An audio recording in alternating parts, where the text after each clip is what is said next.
back to you. I will change my name from my daughter's name. Okay, we are here. Right, that said Pearl Haig because my daughter is called Pearl Haig. So we're back. Yeah, I thought of that, but I think it's lovely. It's always nice to be using other, like I use my husband, you use your daughters. It's nice. So Okay, good. I'm so happy to be here with you and to be able to talk for your huge community of fans in Romania, because before we started recording this conversation, we were talking about that. You have many people who love you because apart from your brilliant writing, you always make us all feel less alone in our, let's say, being different. You normalize being an introvert, being different from other people, being neurodivergent, having struggles of your own. So I was wondering, do you ever sit and think that your books can actually save people's lives? When I'm writing them, obviously I wrote a book called Reasons to Stay Alive. So with that specific book, when I'm writing about mental health directly, I always try to think, what would I want to read? Because when I was first suicidal, it was a long time ago, 1999. And at that time, certainly in the English language, there was nothing to read that was very accessible, that was would have actually spoken to me, that I would have been able to read in that moment. There were lots of good books, but they were very academic, very heavy. And so when I'm speaking directly about mental health, I always think the challenge is, how do you communicate to someone in that state? And how do you make that person feel less alone? So I have that aim. With fiction, it's a bit different. With fiction, you kind of just have to write the book you want to read, but that often turns out to be a book that will help other people too. If you're writing a book and you yourself are feeling a bit anxious about something or a bit different, then that will come across in the writing. But yeah, I find it hard to absorb that side of it from readers. I don't always feel it, especially as I've had a lot more people read my books in recent years, but I haven't really, apart from just now, I'd gone a long time without going on a tour, without doing book events, without meeting readers. So it's all felt very abstract. So it was quite nice this year to go around my country, go around America and meet a few people. It'd be great to come to Romania as well. I want to come to Romania and I want to do events there, and it'd be nice to meet readers. That would be amazing. Also, your latest book, The Life Impossible, is a way of making peace with a certain time and place in your life. And as a person who worked so much on himself, overcoming depression, going through such difficult times, do you think we need to revisit our darkest times in order to get closure? Well, I can only speak for me. For me, it was very important to do that because for a long time I felt like I was better, and really I wasn't where I needed to be. There was a lot of things about my past I couldn't face. So for instance, when I was a young person, as you probably know, I went to Ibiza, the party island. I drank too much. I took drugs. I got very ill. I ended up having a breakdown and was suicidal there.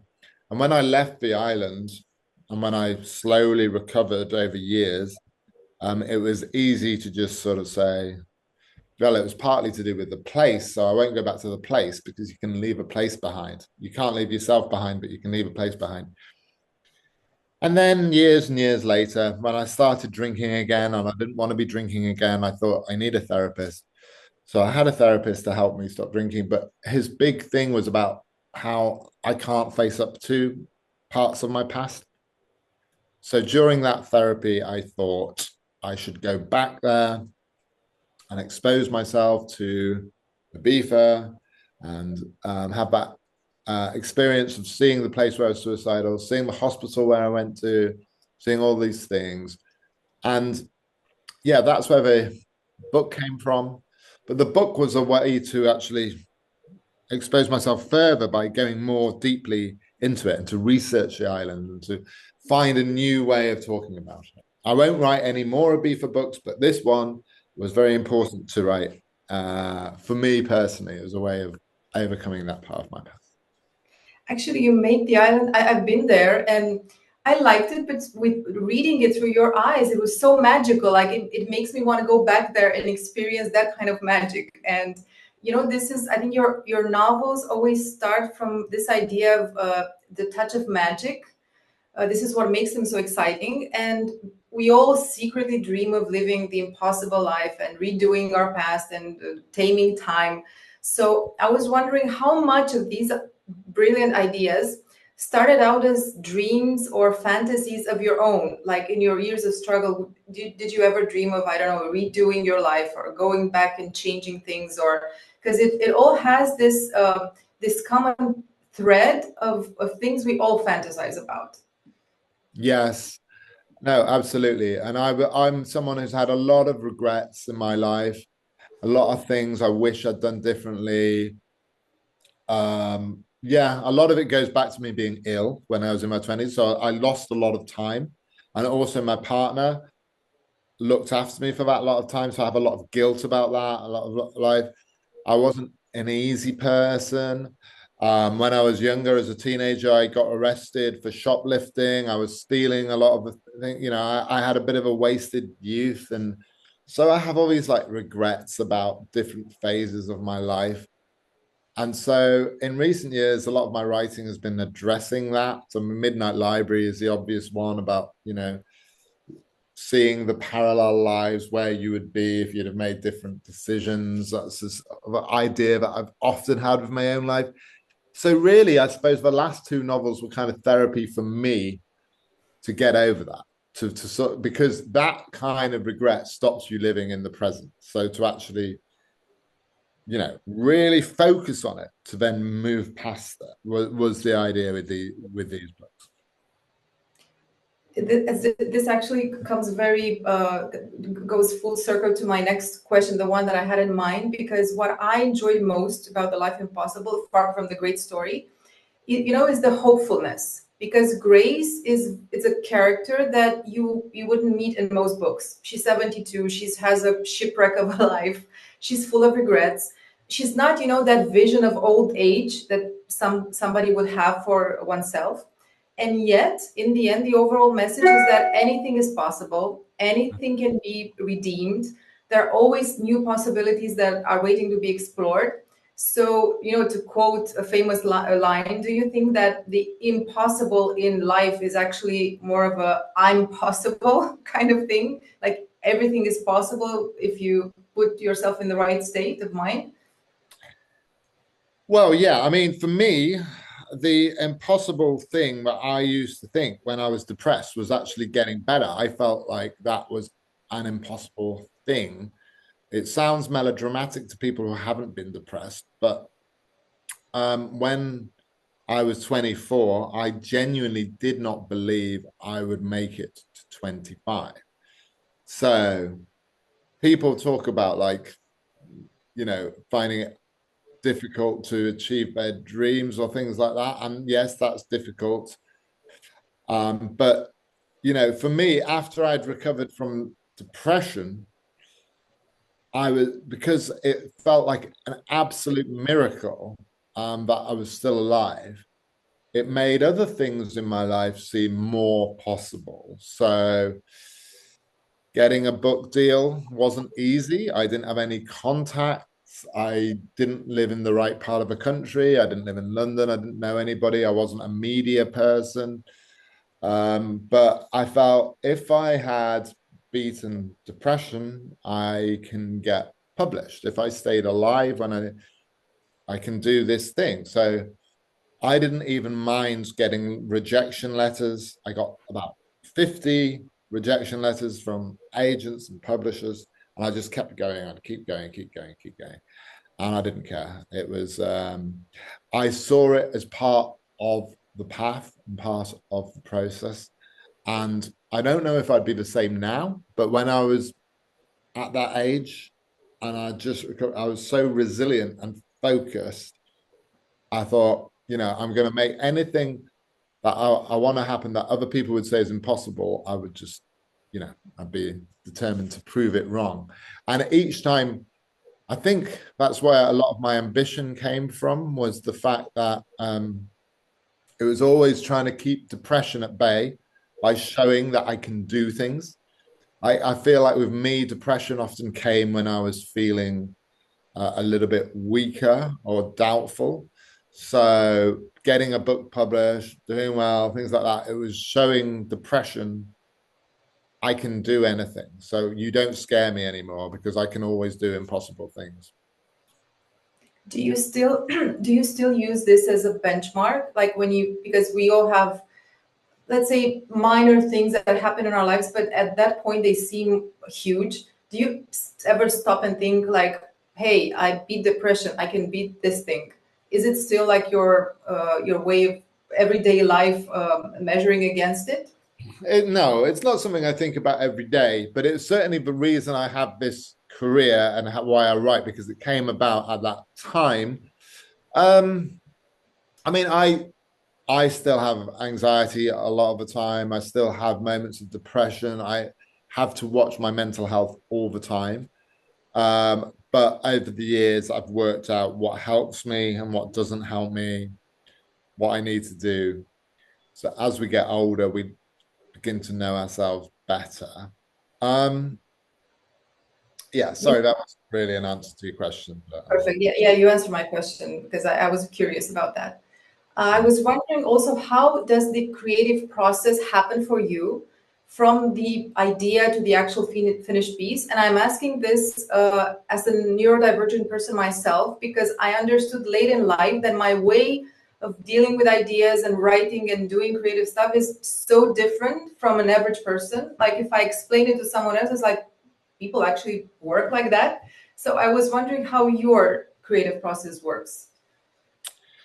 Yeah. I don't really have a routine. I'm very all or nothing. So I have a lot of time where I'm frustrated because I can't get an idea or work out what I'm doing with an idea. So about every day I write about a sentence, I like the sentence and it's frustrating. And then at the other extreme, when I've got the idea, when the novel is up and running, I am writing all the time. Monday to Sunday, every day, I am writing. And I don't look after myself very well. I don't eat very well. And I'm just in this zone and I just kind of want it done. I want it finished and I want it sent off because I'm not a planner, so I don't write it all down. I write little bits occasionally, but I don't have a big plan or a chapter outline. So I want to write it very fast so it doesn't fall out of my head and I forget it. So I just want to sort of like, otherwise, and then it's like, until I've done and completed it. So in that sense, I'm a perfectionist. I'm not a perfectionist because everything I create is imperfect and I'm fine with that. But I just want to, like people want to have a clear desktop on their computer. I want a clear head. And the only way to do that is to send the book off. Okay. And yeah, so I'm little bit insane about that. But does it always, like your ideas, for example, the idea for your latest book, does it ever come in like a full-fledged thing? Like, oh, I have this story and I know it's going to end like this, and I know I have these two clear things in my head, and I'm going to work around the middle. But I'm asking it because sometimes for me it's like that. I kind of know where I want to take an idea to. So I was wondering, do you ever feel like that too? Like how you want to end a certain thing, or does it surprise you as you go along? It depends on the book. Life Impossible was more surprise. Midnight Library, I more knew. It was always like a fable and it was always in my head roughly. I didn't know the details. I didn't know every life or anything like that, but I knew the pattern. Sometimes How to Stop Time, Life Impossible, it's a little bit more improvised as I go. And there are advantages of both. Obviously, when you know it all in your head, then you can sort of edit it and edit it as you go. But the advantage of not knowing is it means the reader won't know either, because you don't know. So if the writer doesn't know, the reader won't know. Yeah, I think that depends. It changes book by book. Like, for instance, I'm sort of writing 3 different books at once at the moment. They won't all become books, but I've got 3 Word documents and I flip between them. But they're very, each one is very different to the other. One is very much fantasy, one is realistic, one is a possible sequel to the Midnight Library. We will see. But okay. I'm just experimenting, and Okay. this is a fun bit. It's almost like you're having a competition, but you're the only person up for the competition. But you're seeing how far each one gets and seeing what happens.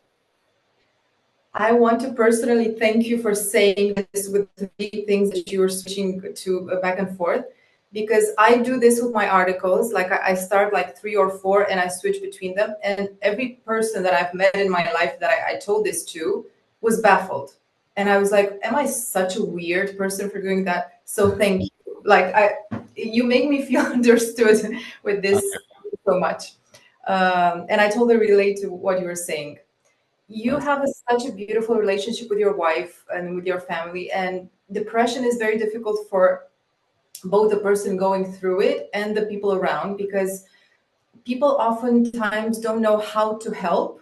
So from your experience with your own support system, how do you think one can truly help a loved one that is battling some dark times, apart from gifting them a copy of Reasons to Stay Alive, which I actually did a few times? Really. Well, I hope that helps. I think, like Andrea was there for me, but really, when I think about it, there wasn't any specific thing particularly. It was more that she gave me space to like talk, and she wasn't judgmental, and she was stressed and worried about it, but I never felt a strong pressure to be better. It was always, she was just like there. I think the value of just having someone there, people worry so much, certainly in my country, where it's got a little bit crazy about what you're meant to say and what you should say and the right thing to say and how to be politically correct. I think the most important thing when you're ill is not about the words they use. It's not about the language they use.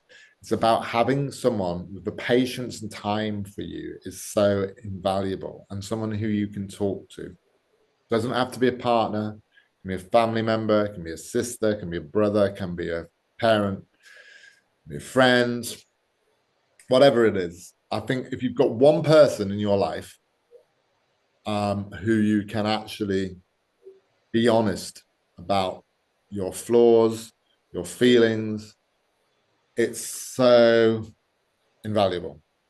And that can exist outside of a normal like relationship. It can just be whoever. And I think that was basically what helped me. She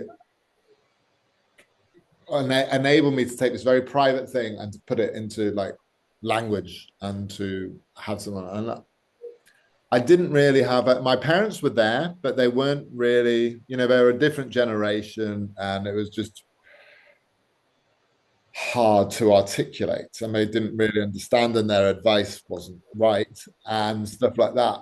And my sister was in Australia, so she was having her own life. So it was really just Andrea, and I lost a lot of friends at that time, because certainly 20 years ago, the men in my life did not want to talk about that. They wanted to go to the pub. I couldn't have gone to the pub. I was agoraphobic. I didn't want to be around alcohol. So that was all impossible. So yeah, it was just having someone who could meet me on my own terms, I suppose.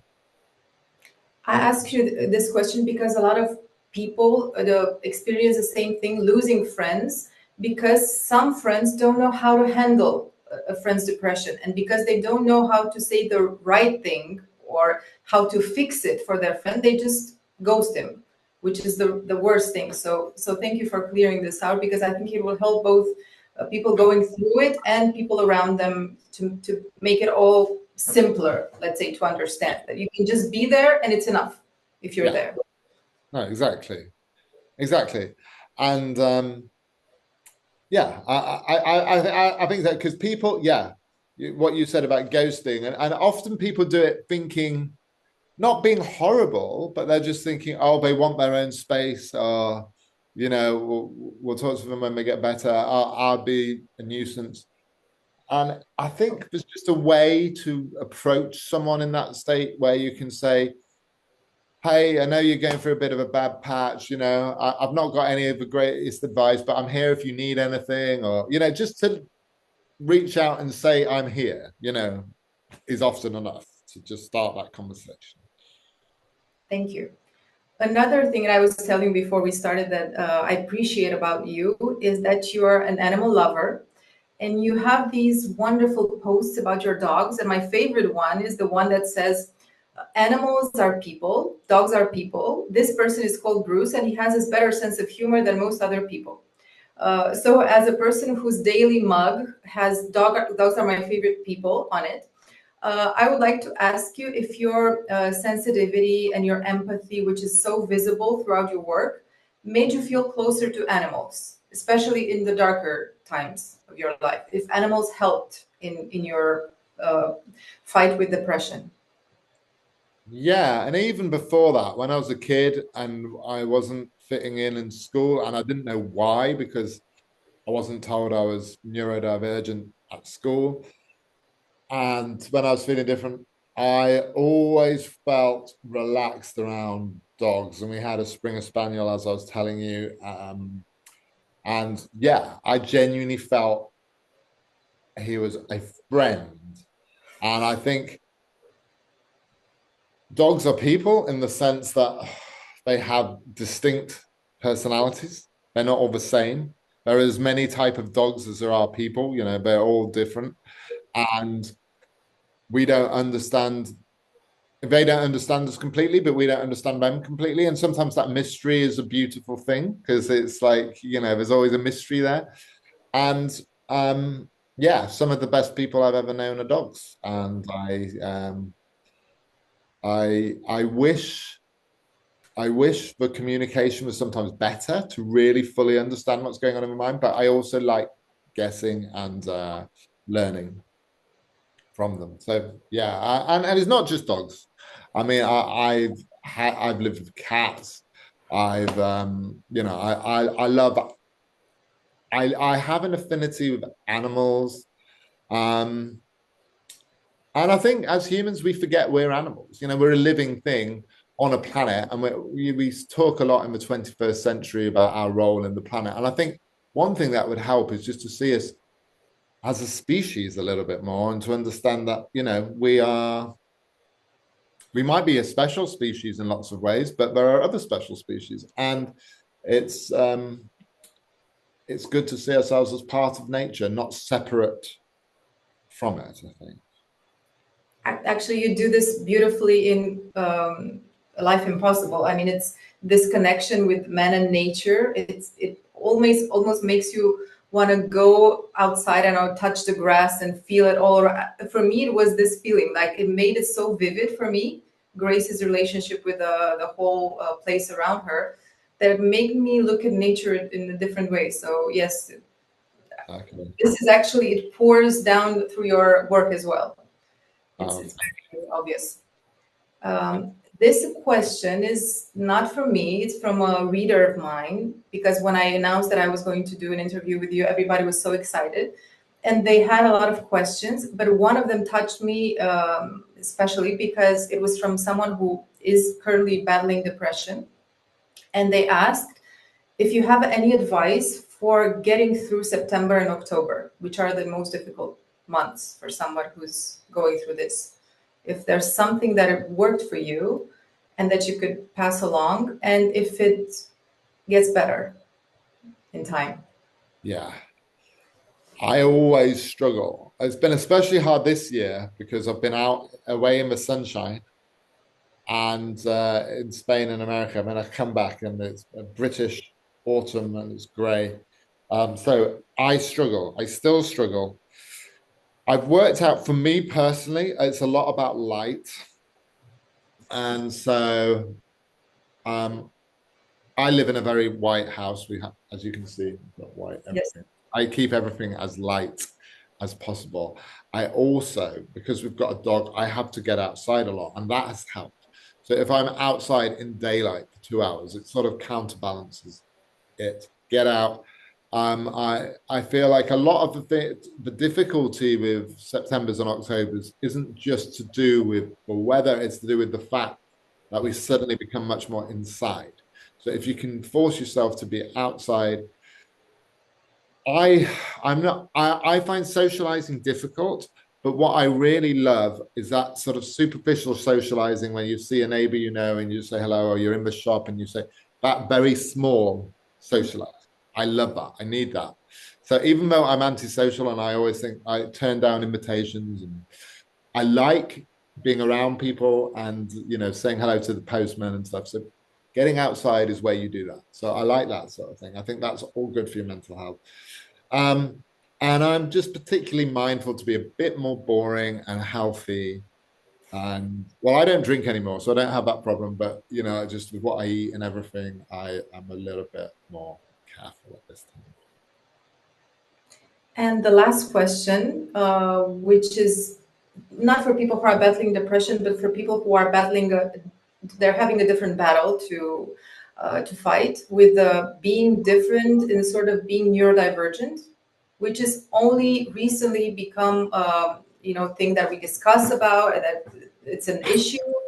And now you think it's easier, let's say, being neurodivergent in today's time than it was when you and I were kids.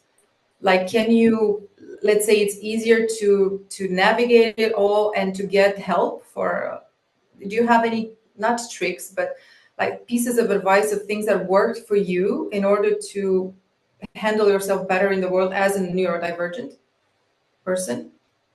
I think knowing is the key thing. I mean, like the thing that used to, like when I had depression, a large part of the depression was caused, it was depression, but I didn't know a lot of it was caused by my inability to adapt to a neurotypical world and system and job market and everything else.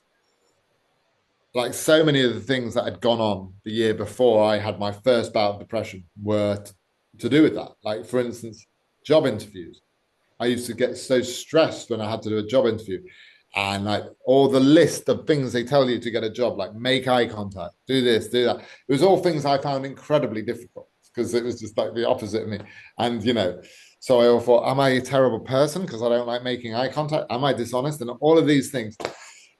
And since I've been diagnosed, I feel instantly like a weight comes off that stuff, because you think, well, okay, it might not be normal, but it's not wrong. It's just different.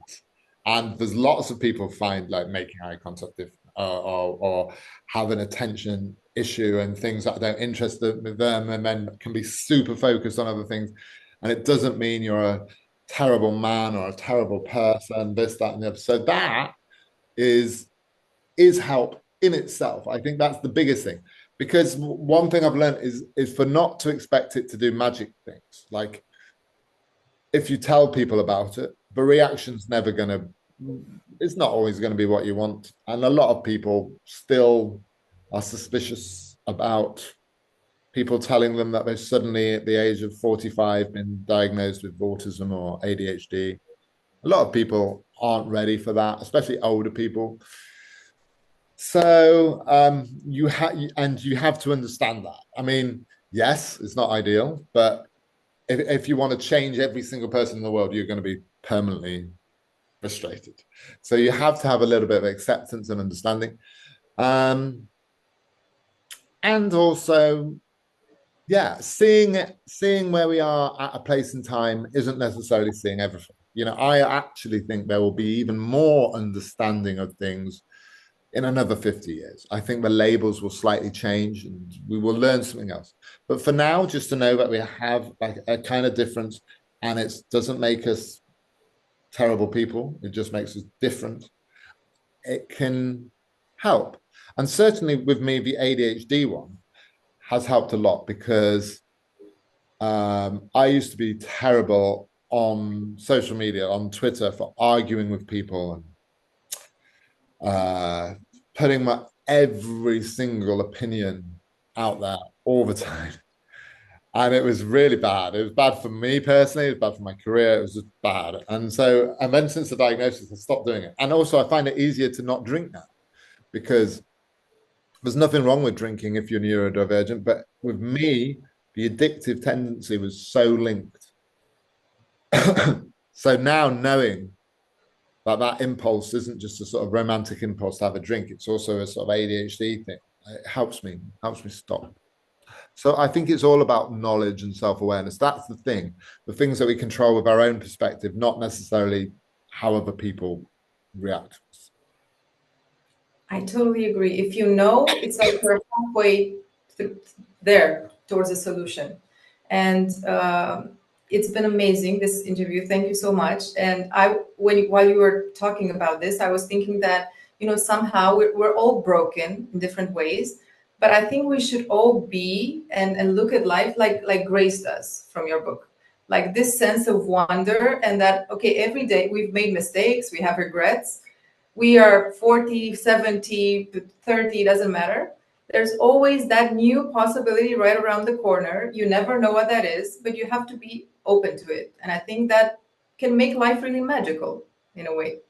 Absolutely. Absolutely. I really, really, really am very grateful for this interview because you really seem to understand where I'm coming from with the books, and you've just been very kind and your questions have been really good. So I really, yeah, thank you very much. It's nice. Thank you so much. It was a pleasure. And I'm so looking forward to writing it all down and having people read it and I think it's going to be so important for people who both the people who ask that kind of questions, but also for people who are going through struggles. They're going to find so much meaning, because I, for one, found a lot of meaning to my own dilemmas through your answers. So thank you so much.